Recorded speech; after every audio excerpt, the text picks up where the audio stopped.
بسم اللہ والصلاة والسلام علی رسول اللہ اما بعد۔ محترم ناظرین، السلام علیکم ورحمۃ اللہ وبرکاتہ۔ آج کی اس نشست میں اس بات کا ذکر کیا جائے گا کہ کن وجوہات کی بنا پر رمضان المبارک کا روزہ چھوڑنے کی ایک مسلمان کو اجازت ہے۔ ہر مسلمان یہ بات تو بخوبی جانتا ہے کہ اہل ایمان پر اللہ رب العالمین نے رمضان المبارک کا روزہ فرض کیا ہے،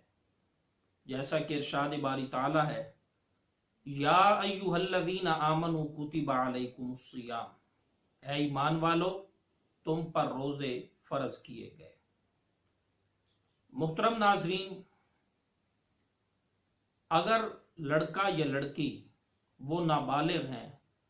لیکن روزہ رکھنے کی سخت ان کے اندر موجود ہے تو والدین کو چاہیے کہ انہیں بھی روزہ رکھنے کا حکم دیں تاکہ ان کی عادت بنے اور بلوغت کے بعد جب وہ شریعت کے مکلف ہوں تو رمضان کا روزہ رکھنا ان کے لیے آسان ہو۔ اسی طرح اگر کوئی انسان بیمار ہے لیکن اس کے اندر روزہ رکھنے کی سخت ہے اور اس بات کا اندیشہ بھی نہیں کہ روزہ رکھنے سے بیماری بڑھ جائے گی،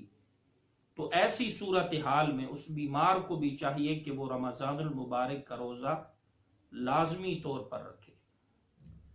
اور اگر کوئی انسان ایسا بیمار ہے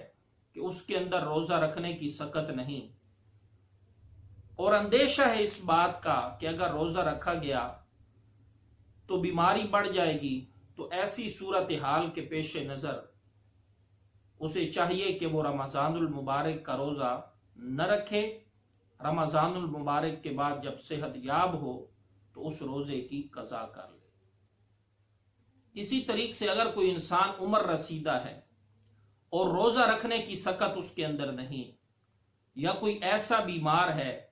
کہ اس کے اندر روزہ رکھنے کی طاقت نہیں اور بیماری سے صحت یاب ہونے کی بھی امید نہیں، تو ایسی صورتحال کے پیش نظر انہیں چاہیے کہ وہ رمضان المبارک کا روزہ نہ رکھیں اور اس کے بدلے میں وہ فدیہ دے دیں۔ اور فدیہ کیا ہے کہ ایک روزے کے بدلے صدقۃ الفطر کی مقدار وہ مستحق افراد کو دینا، چاہے تو غلے کی صورت میں دے دے، چاہے تو اس کی قیمت مستحقین تک پہنچا دے، یا ایک مسکین کو صبح و شام پیٹ بھر کے ایک روزے کے بدلے کھانا کھلایا جائے۔ اور اسی طریقے سے اگر کوئی انسان مسافر ہے اور اسے اس بات کا اندیشہ ہے کہ سفر کے اندر مشقت ہوگی، تو اس کے لیے بھی یہی حکم ہے کہ وہ روزہ نہ رکھے، رمضان کے بعد اس روزے کی قضا کر لے۔ اور مسافر کے لیے یہ بھی گنجائش ہے کہ اگر حالت سفر میں مشقت کا اندیشہ نہ بھی ہو پھر بھی اسے رخصت ہے، اگر چاہے تو وہ روزہ نہ رکھے، بعد کے اندر قضا کر لے۔ لیکن بہتر یہی ہے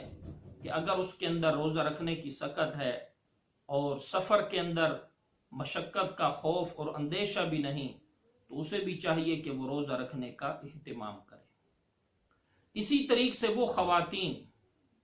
جو رمضان المبارک میں ایام مخصوصہ میں مبتلا ہوتی ہیں، ان کے لیے بھی شریعت مطہرہ کا یہ حکم ہے کہ ان کے لیے رمضان کا روزہ رکھنا جائز نہیں۔ رمضان کے گزرنے کے بعد روزہ کی قضا لازمی اور ضروری کریں۔